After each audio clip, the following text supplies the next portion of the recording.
देश में एक साथ चुनाव वाले प्रस्ताव को मोदी कैबिनेट ने मंजूरी दे दी है। अब शीतकालीन सत्र में बिल पेश किया जा सकता है। अगर सभी दल सहमत हो गए 2029 में एक साथ चुनाव होने का रास्ता साफ हो जाएगा। लेकिन उससे पहले ही देश में मच गया है घमासान। कांग्रेस ने साफ कर दिया है कि यह प्रैक्टिकल नहीं है। विपक्ष के कई दल एक देश एक चुनाव के खिलाफ खड़े नजर आ रहे हैं। बीजेपी ने फैसले का स्वागत किया है। साथ ही विपक्षी दलों से अपील की है कि एक देश एक चुनाव को लेकर देश हित में सोचे और उसका स्वागत करें। वन नेशन वन इलेक्शन को लेकर पक्ष और विपक्ष के अपने अपने दावे हैं। इसी पर करेंगे आज की महा डिबेट, लेकिन पहले ये रिपोर्ट देखिए।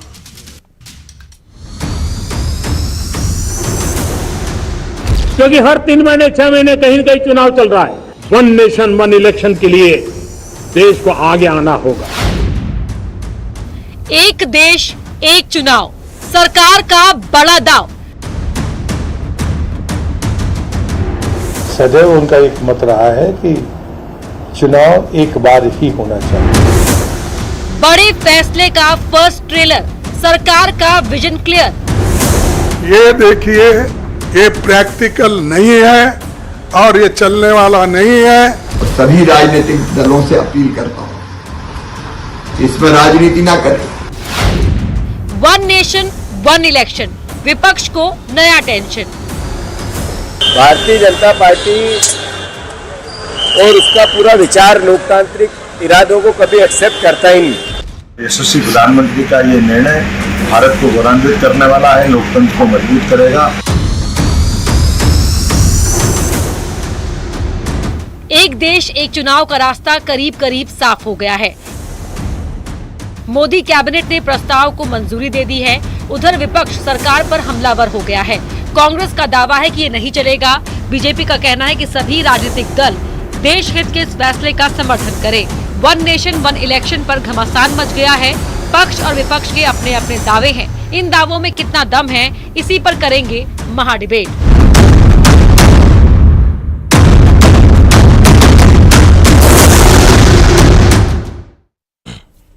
सरकार चाहती है एक साथ चुनाव हो, लेकिन विपक्ष इसके खिलाफ है। हालांकि विपक्ष के कुछ दलों में टूट नजर आ रही है। यूपी में समाजवादी पार्टी के प्रमुख हैं अखिलेश यादव। उन्होंने एक लंबा चौड़ा ट्वीट भी किया है इसी वन नेशन वन इलेक्शन को लेकर। मायावती के स्टैंड की बात करें तो वो पॉजिटिव नजर आ रहा है सरकार के साथ। अब सवाल आता है कि विपक्ष के जो दावे हैं इस वन नेशन वन इलेक्शन को लेकर, उनमें कितना दम है। इसी पर करेंगे आज महा डिबेट, लेकिन पहले वो सवाल देख लेते हैं जिन सवालों के को फोकस करेगी आज की ये महा डिबेट, जिन सवालों के इर्द गिर्द रहेगी। पहला सवाल रहेगा कि प्रस्ताव को मंजूरी दे दी है, बिल लाया जाएगा, लेकिन पार्लियामेंट के अंदर इस बिल की राह कितनी आसान होगी। अगला सवाल रहेगा, क्या एक देश एक चुनाव पर जो विपक्ष की राय है, जो कांग्रेस की राय है, क्या उस एक राय पर पूरा जो विपक्ष है वो एकजुट हो पाएगा। तीसरा सवाल रहेगा कि एक साथ चुनाव अगर होते हैं तो इसमें आपत्ति की वजह क्या है, क्या है वो मुख्य आपत्ति, उस आपत्ति को लेकर आधार क्या है, इस पर भी हम बात करने की कोशिश करेंगे। तमाम जो खास मेहमान हैं वो हमारे साथ जुड़ चुके हैं, वो टीवी स्क्रीन पर आपको दिखाई भी देंगे। परिचय आपसे करवा देती हूं मेहमानों का। बीजेपी के प्रवक्ता हैं शिवम शुक्ला जी, वो जुड़ चुके हैं हमारे साथ। मिथुन अहिरवार जी हैं, कांग्रेस के स्पोक्स पर्सन हैं। समाजवादी पार्टी से यश भारती जी भी जुड़ गए हैं, बहुत समय बाद आज जुड़ रहे हैं हमारे साथ। उपदेश अवस्थी जी हैं, वरिष्ठ पत्रकार हैं और बतौर पॉलिटिकल एनालिस्ट स्टूडियो में मुझे ज्वाइन कर रहे हैं सौरभ दुबे जी। आप सभी का ही बहुत बहुत स्वागत है। पहले मैं मिथुन जी, यश भारती जी, क्योंकि आप लंबे समय बाद ज्वाइन कर रहे हैं हमें, जरा बता दीजिए कि पहले तो एक टिप्पणी आपकी पार्टी के नेता की ओर से आती है जिसको बाद ये कहा जाता है कि एसपी साथ है वन नेशन वन इलेक्शन पर, लेकिन उसके बाद अखिलेश यादव का वो लंबा चौड़ा पोस्ट एक्स पर, क्या है एसपी का स्टैंड? देखिए, एसपी का स्टैंड बड़ा साफ है, वो वन नेशन वन इलेक्शन के खिलाफ है। और खिलाफत का कारण ये है कि ये लोकतंत्र की हत्या जैसा मामला है। भारतीय जनता पार्टी की नज़र जिस राज्य पे पड़ जाएगी उस राज्य की सरकार निपट जाएगी। ये इनका चाल चेहरा चरित्र हमने समय समय पर देखा। दूसरी सबसे बड़ी बात है, ये पलटी मार सरकार है। जो भी योजना लाती है या जो भी निर्णय लेती है उस पर इसको पलटी मारनी पड़ती है। बिना तैयारी के केवल घोषणा करके वाहवाही लूटने का इनका आयोजन रहता है। चाहे वो नोटबंदी का फैसला हो, किसानों के हित में फैसले लेने की बात हो, जीएसटी की बात हो, 300 अमेंडमेंट्स करने पड़ते हैं इनको। तो फिर तैयारी किस बात की? केवल इवेंट करने का कि रात को 12 बजे हम दुनिया को दिखाएंगे कि हम बहुत बड़ा एक काम करने जा रहे हैं। One nation one election theory पे अगर आप काम करना चाहते हैं तो लोकसभा में क्यों अपने विधायकों को चुनाव लड़वाया आपने? क्या आप ये नहीं जानते थे कि अगर वो जीत जाएंगे तो उपचुनाव होंगे और उपचुनाव का भार जनता पे पड़ेगा? जिस थ्योरी पे आप वन नेशन वन इलेक्शन कर रहे हैं वो थ्योरी आपने जनता पे क्यों करी? ज्योतिराज सिंधिया को क्यों चुनाव लड़वाया जब वो राज्यसभा सदस्य थे? अब राज्यसभा की सीट खाली हो गई, फिर चुनाव लड़वाने की बात हो रही है। तो लगातार इस तरीके की जो काम करने का काम भारतीय जनता पार्टी करती है, दिल में कुछ, दिमाग में कुछ और जुबान पे कुछ, ये जो कुछ कुछ दिखता है भारतीय जनता पार्टी का, प्रश्न चिन्ह उसी पे है। जो नीति और नीयत है उस पर सवाल है। जनता को ये कुछ नहीं देना चाहते, ये केवल अपने उद्योगपति दोस्तों से वन नेशन वन में बहुत कुछ नजर आ रहा है आपको, नीयत पर भी सवाल है। ठीक है, धंधा करना चाहते हैं, ये चंदे का धंधा, ये स्पष्ट दिखता है। शिवम शुक्ला, जवाब तैयार रखिएगा अपना। मिथुन अहिरवार, मैं अब आपके पास आ रही हूँ। फैक्ट्स की बात करते हैं मिथुन, हमेशा 52, 57, 62 और 67 में भी वन नेशन वन इलेक्शन के तहत चुनाव होते थे।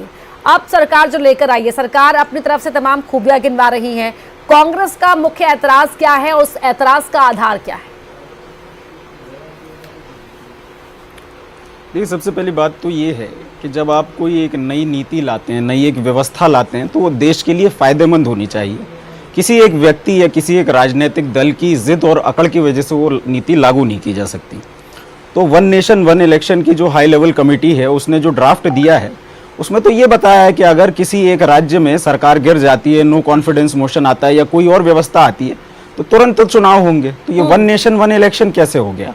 अगर आप ये कहते हैं कि चुनाव में खर्च होता है तो वो तो उस चुनाव में भी होगा। अगर आप कहते हैं चुनाव में आचार संहिता लगने से जो विकास के कार्य प्रभावित होते हैं तो वो तो उस चुनाव में भी होगा। मैं उदाहरण के लिए आपको बताना चाहता हूं, अगर आपकी पुलिस फोर्स या अन्य अधिकारी लगते हैं तो मध्य प्रदेश में जो चुनाव है अभी 2029 में प्रस्तावित हैं।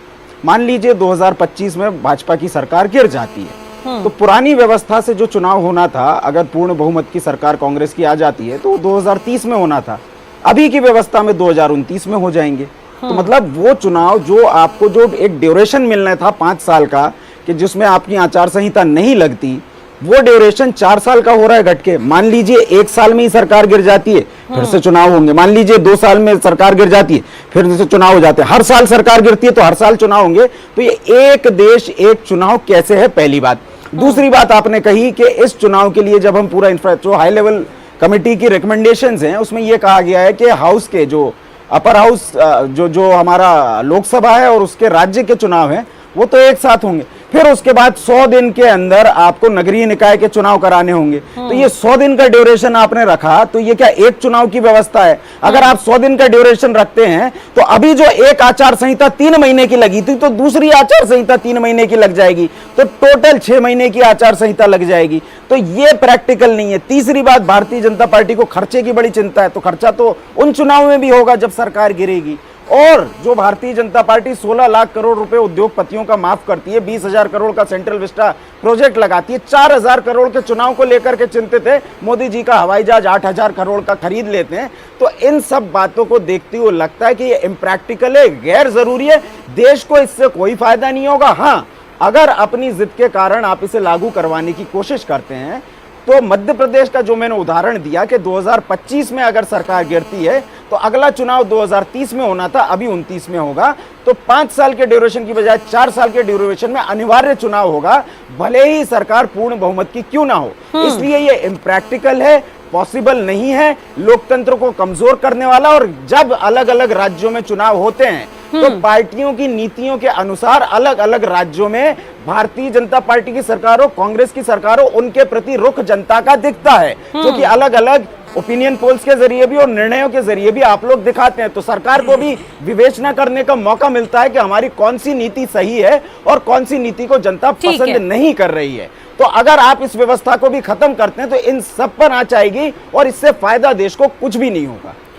ठीक है शिवम, जिसे बताया जा रहा है देश की आवश्यकता, वो आवश्यकता नहीं, वो बीजेपी की महत्वाकांक्षा है, किस तरह से अव्यवहारिक है मिथुन अहिरवार ने बताया। नीति और नियत पर कैसे आपके सवाल उठ रहे हैं वो यश भारती ने बताया। दोनों के जवाब आपसे।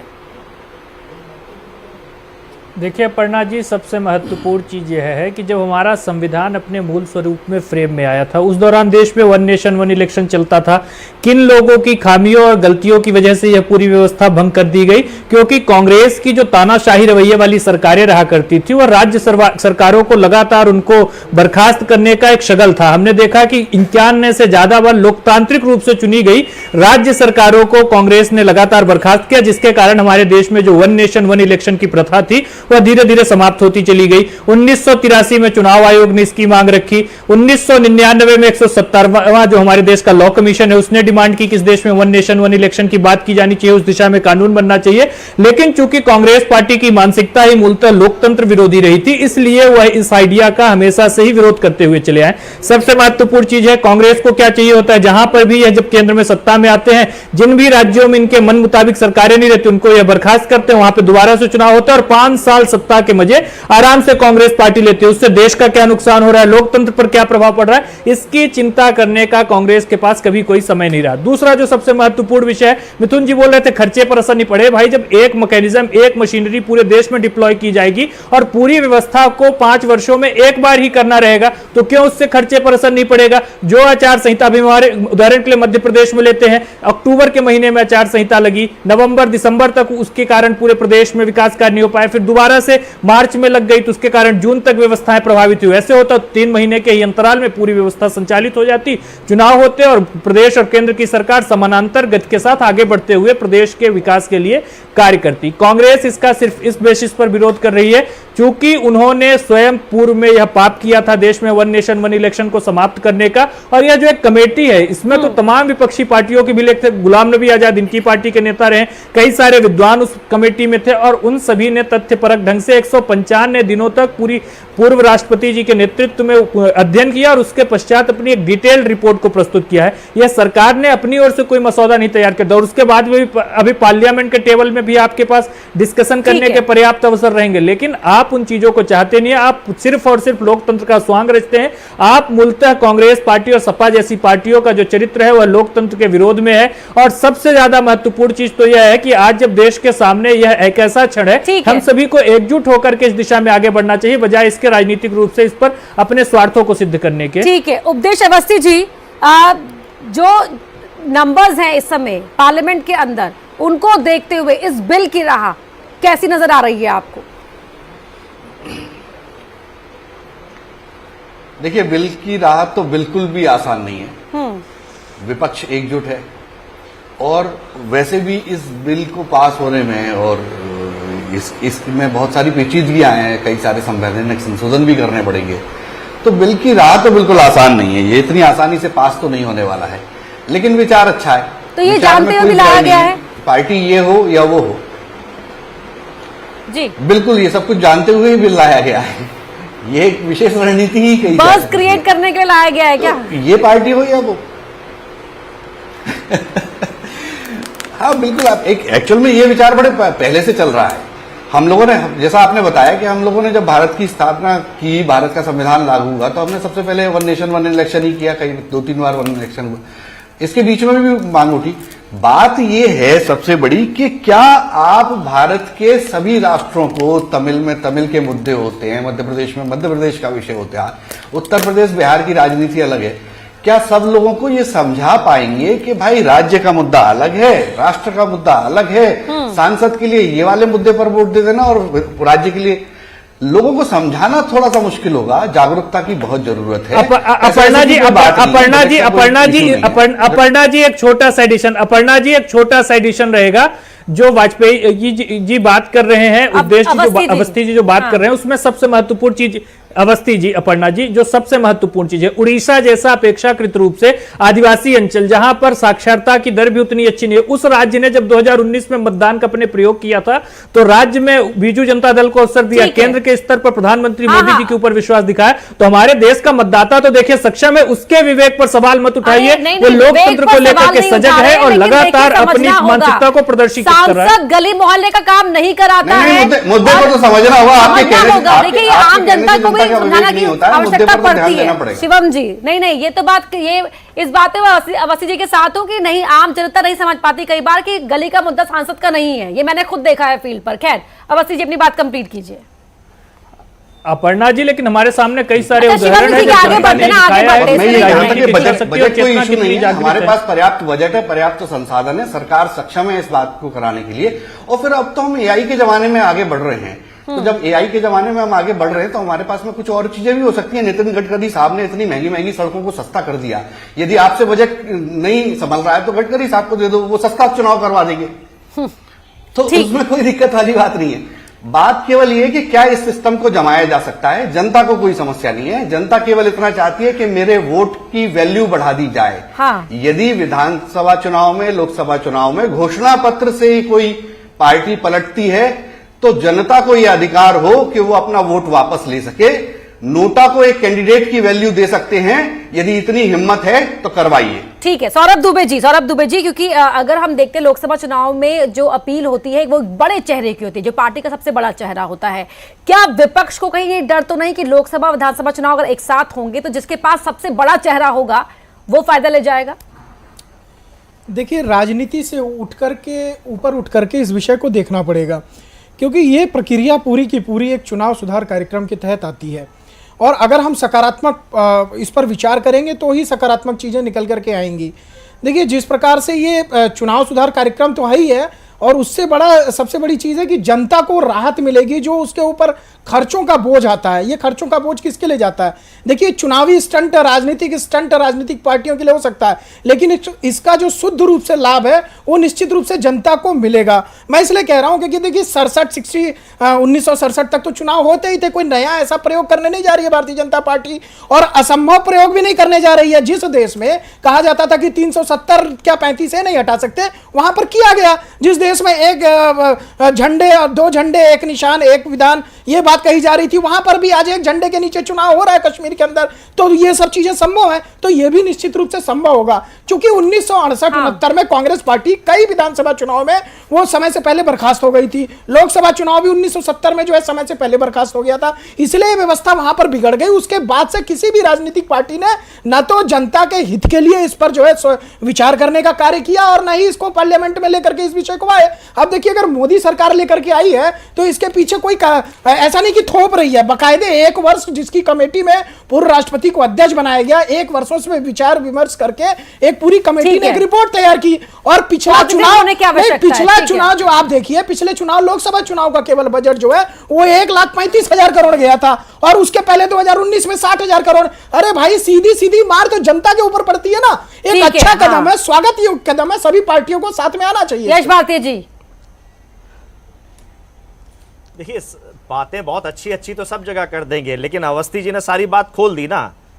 जो हम कह रहे हैं, ये पलटी मारेंगे फिर डिसीजन पे, तैयारी कुछ है नहीं, बिना तैयारी के बात करेंगे।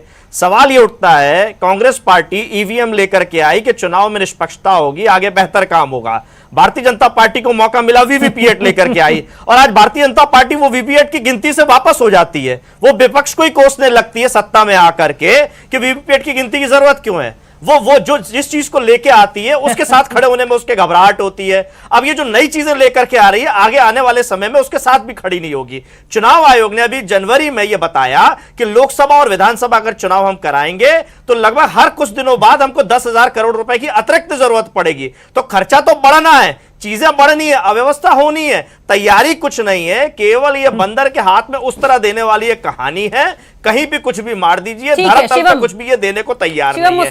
चुनाव में निष्पक्षता जिस तरीके से सवाल उठता है, जब ये चुनाव हारते हैं तो किताब छावेंगे, ईवीएम से डेमोक्रेसी पर रिस्क आ जाएगा, इनके इलेक्ट्रॉनिक एक्सपर्ट सड़कों पे घूमेंगे, सांसद घूमेंगे, बड़े बड़े सेमिनार्स करेंगे, हाई कोर्ट और सुप्रीम कोर्ट में जाएंगे। सुब्रमण्यम स्वामी भारतीय जनता पार्टी के सांसद की जवाब नहीं लेते हैं। लेकिन आज ईवीएम, क्या सरकार के पास इतने नंबर हैं कि यूटर्न नहीं लेना पड़ेगा?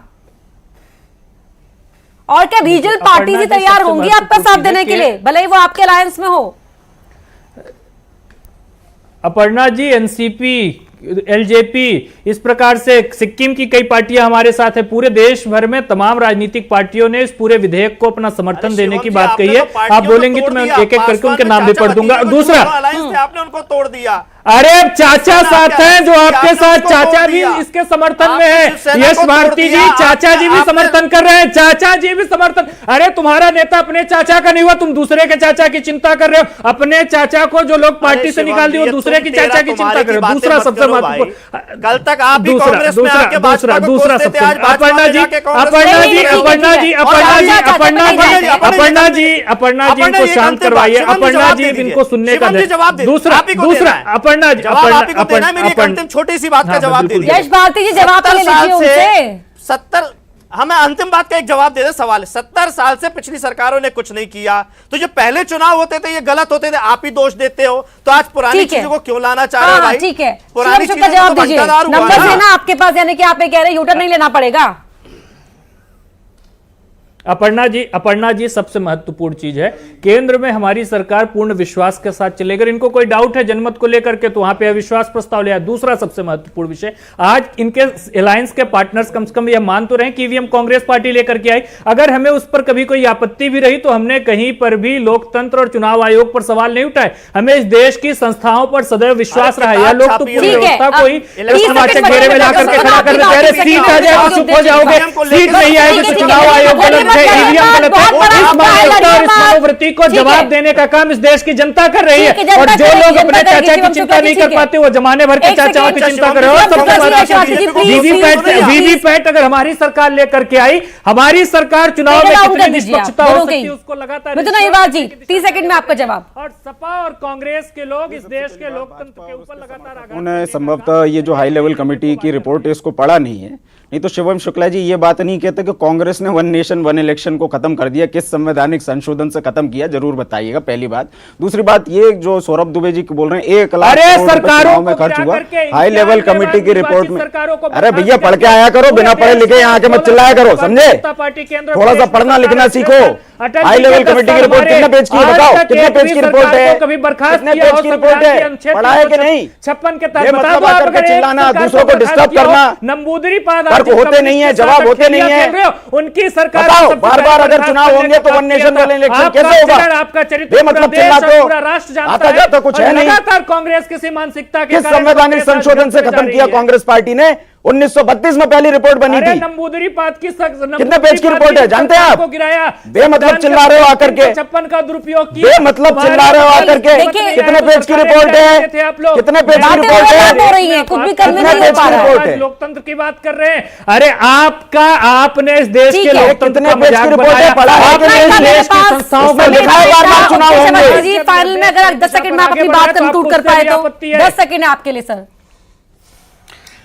मेरा कहना केवल इतना है कि यदि चुनाव सुधार कार्यक्रम हो रहा है तो पूरे चुनाव का सुधार कर देना चाहिए, केवल मतदान का सुधार नहीं करना चाहिए। चुनाव की पूरी प्रक्रिया का सुधार कर दीजिए, एक साथ सुधार हो जाएगा तो देश का भला हो जाएगा। दुबे जी 10 सेकंड आपके लिए भी। देखिए मोदी सरकार ने अभी तक जो भी निर्णय लिए उसको पूरा करने का काम उन्होंने किया है जज्बे और जुनून के साथ। बिल्कुल ठीक अवस्थी जी कह रहे हैं, अगर और भी चुनाव सुधार कार्यक्रम के तहत और भी चीजें चेंज करनी चाहिए, परिवर्तन होना चाहिए तो सुधार पूरा होना चाहिए। ठीक है, सिर्फ बस क्रिएट करने के लिए बात नहीं होनी चाहिए। बहुत धन्यवाद एनपी की मां डिबेट में आप सभी का शामिल होने के लिए। और यहां पर वन नेशन वन इलेक्शन की बात, सरकार के दावे अपनी तरफ है, विपक्ष का ऐतराज अपनी तरफ है, और अब जनता देख रही है कि आखिर होता क्या है। खबरें लगातार जारी है, जुड़े रहिएगा।